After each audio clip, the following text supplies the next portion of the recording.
ጽዮን የአባቷን ሐዘን ሰማች። በጣም አዘነች፣ አለቀሰች። የምትሆነው ግራ ገባት። ሉሊት ነገረቻት። ያፌት ደግሞ ናታንን በድጋሜ አግቶታል።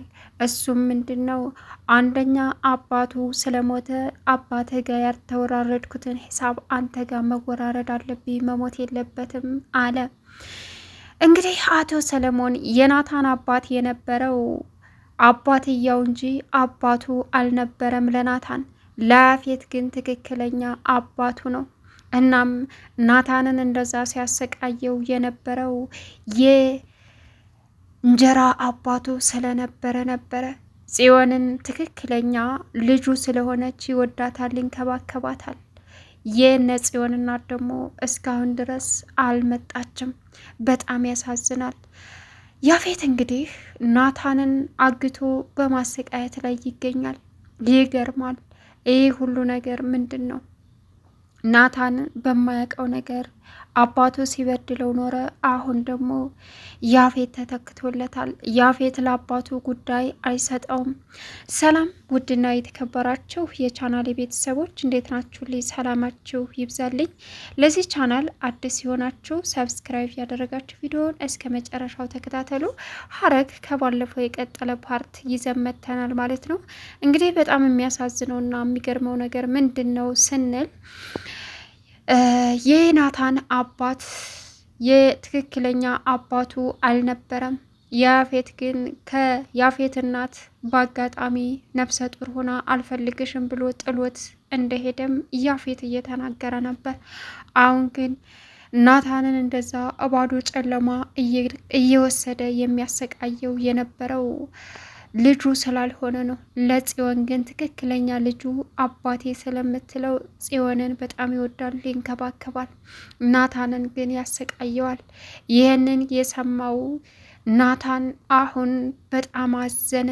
እንዴት የኔ አባት ማን ነው? አባቴን ፍለጋ መውጣት አለብኝ እያለም ራሱን አነሳሳ እና ይበልጥ በህይወት እያለ ከጎዳው በላይ አሁን ከሞተ በኋላ የሱ አባት እንዳልሆነ በጣም ሲረዳ በጣም ተናደደ ናታን።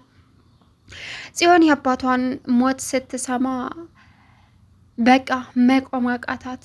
ራሷን ጠላችው። ለምን በሚለው ያፌትም ላይ ያላት አመለካከት ይበልጥ መጥፎ ሆነ። አሁን ናታን በማዘኑ እሷን መልሳ ልቧ ተሰባበረ። ኤፍራታ ደግሞ አሁን የያፌትን ስራ አብራ እየሰራች ነው። እናም አሁን እናትና አባት የላቸውም፣ እናትና አባታቸው የሉም። ስለዚህ ናታንና ፂ እቤታቸው መመለስ አለባቸው። ያፌትን ይህንን ቤት ከዚህ ማስወጣት አለብኝ ብላ ወስናለች። ግን አብራ እየሰራች ነው። ይሄ ነገር ተሳክቶላት ሌላ ማድረግ ያለባትን ነገር እውነት እንደምትለው ያፌትን ከዛ ቤት አስወጥታ ወይም ደግሞ ያፌትን በወንጀሉ ታስሮ እሷ ናታንንና ጽዮንን የተስተካከለ ህይወታቸው ቤታቸው ውስጥ ያሳልፋሉ የሚለው ትልቅ ጥያቄ ነው። ኤፍራታ ራሷን ችግር ውስጥ እየከተተች ለናታን ትሞታለች። አሁን ደግሞ እንግዲህ ያፌት አሁንም የጥላቻ መርዙን አልተወውም። ናታን ላይ ያለው ጥላቻ እንኳን አይደለም ወግተህ አቁስለኸኝ ይቅርና የአባትህ ግፍ አልወጣለኝም። ስለዚህ አባትህ ያደረገውን ነገር አንተ ሂሳቡን ተወራረዳለህ እኔ ጋር በማለት ያፌትን መልሶ ናታንን ያፌት መልሶ አገተው። ናታን አሁን አማራጩ ሁላ ጠፍቶበታል። በጣም በሚገርም ሁኔታ ጽዮን የአባቷን ጉዳይ ስትሰማ መቋቋም አቃታት። ይህ ሁሉ እየነገረቻት ሉሊት ናት። ምክንያቱም ሉሊት አሁን ያን ሁሉ ቤተሰብ አጥፍታ እሷ ራሷ ብቻ እንድትኖር ሁሉ ነገር በእጇ የሚሆን ይመስላታል። ለናታንም ለጽዮንም አላሰበችም። በእኔ ላይም ነገ ሞት ወይም ችግር አለ ብላ አልተረዳችም ሉሊት። ለያፌትም ደውላ አባቱ እንደሞተ ስትነግረው ትናንትና ያፌት በጣም እየተናደደ ነበረ። ያንን ንደቱን ግን ወዳው ሰዎቹን አዞ ናታን ላይ ነው የተወጣው። ጽዮን ደግሞ ባላሰበችውና ባልጠበቀችው ሰዓት ወንድሜ ምን ሆኖ ነው እያለች ስትል አንቺ ምንም አታስታውሽም? ምን ሆነሽ ነው ግን? ወንድምሽ እኮ አለች። ከዛም ወንድምሽ እኮ ሀዘን ላይ ነው አለቻት። የምን ሀዘን? ምንድን ነው ሀዘን? ማን ሞተ? አለች ጽዮን። ከዛ እሷም እንዴ አባታቸው እኮ ሞቷል አለቻት። ምን? እይቃዥሽ መሆን አለበት አለች። እኔ ከዛም ጽዮን ራሷን ስታወደቀች ለነሱ ያታስታውስም ያለማስታወስ ችግር ያለባት ብታስመስልም ግን አባቷ ለሷ ዋጋ እንደከፈለ አባቷን ምን ያክል እንደምትወደው ስለምታውቅ በዛ ላይ ሉሊት በዚህ መልኩ ልታባራ አልቻለችም። ቀጠለች። አባትሽ በመሞቱ እናትሽም ጠፍታለች አለቻት። የምትሆነው ግራ ገባት። እማየም ጠፍታለች ማለት ሞታለች ወይስ ጠፍታለች? ምንድን ነው? አይተናነስም። በቃ ከዚህ በኋላ ወላጅ አልባ ልጆች ናችሁ፣ ራሳችሁን በራሳችሁ እንጂ ምንም ማድረግ አትችሉም አለች። በጣም ያሳዝናል። ኤፍራታ እዛ እነናታን አባታቸው ሞተ የሚባለውን ስትሰማ የምትሆነው ግራ ገባት። ገኒ ደግሞ እላይ ናታንን እያጽናናች ነበረ። እታች ለጽዮን ሉሊት ሁሉንም ነገር ስትነግራት ራሷን ስታወደቀች። አሁንስ አእምሯ ላይ ድጋሜ ሌላ ችግር ይፈጠራል ወይስ ጽዮን ከወደቀችበት በሰላም ትነሳለች? በሚያሳዝን ሁኔታ አሁን ሁላቸውም መከራ ውስጥ ገብተዋል። ማንኛው ነው? ናታን ነው ጽዮንን የሚያጽናናት ወይስ ጽዮን ናት ናታንን የምታጽናናው? አሁን ናታንን ደግሞ ያፌት በድጋሚ አግቶታል። ዋጋውን እሰጠዋለሁ፣ እሱ አይታሰርም፣ እሱ ምንም ነገር መሆን የለበትም። በህይወት አባቱ የበደለኝም በደል ያላባት እናቴን በድህነት ጨቁኑ እንዳድግ እንዳደረገኝ እናቴን ሲያሰቃያት ለኖረው በሙሉ ልጁ ምትኩ ነው፣ ዋጋውን ይከፍላል እያለ ናታን ላይ እያሰቃየ ይገኛል። ግን ለናታንስ ማን ነው አቶ ሰለሞን የናታን አባት አለመሆኑን የተናገረው?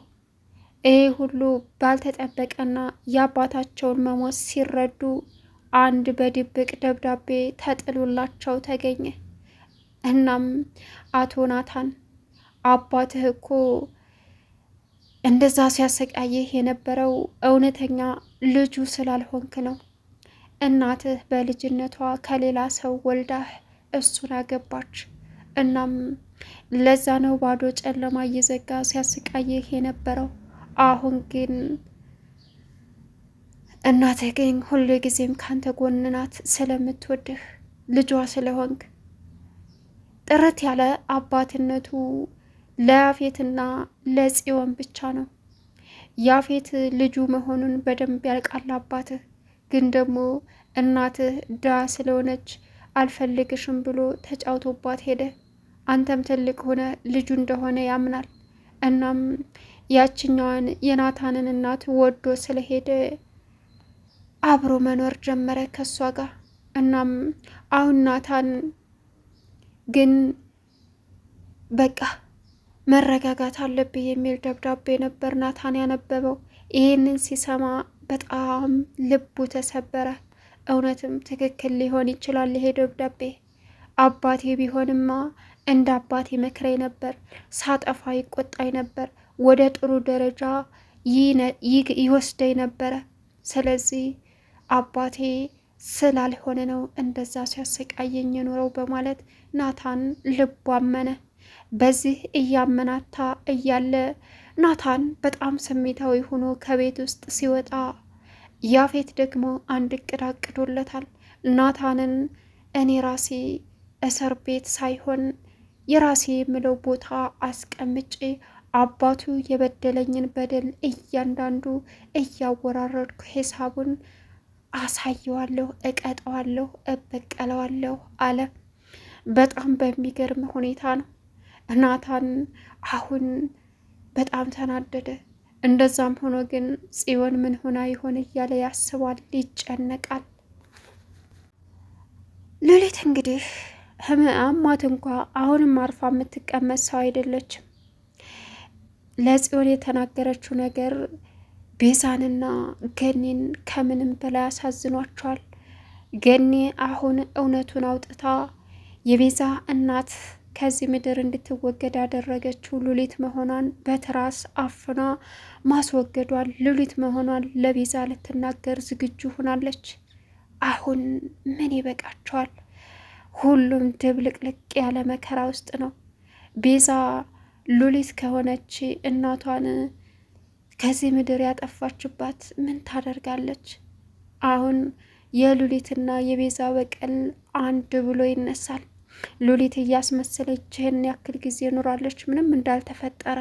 ቤዛ ከዚህ በኋላ በቁርጠኝነት ሉሊትን ዋጋዋን ለመስጠት ተነስታለች። ሉሊት ላይ ለጊዜው ጽዮንም ሐዘን ውስጥ ገብታ ዝም ብትልም አሁን ቤዛና ጽዮን ሉሊትን እንዳትሞት እንዳሸር መኖሯን ሰው መሆኗን እንድትጣል አድርገው እንደሚያሰቃዩት ተመካክረዋል። ቻናሉን ሰብስክራይብ እያደረጋችሁ ቪዲዮውን እስከ መጨረሻ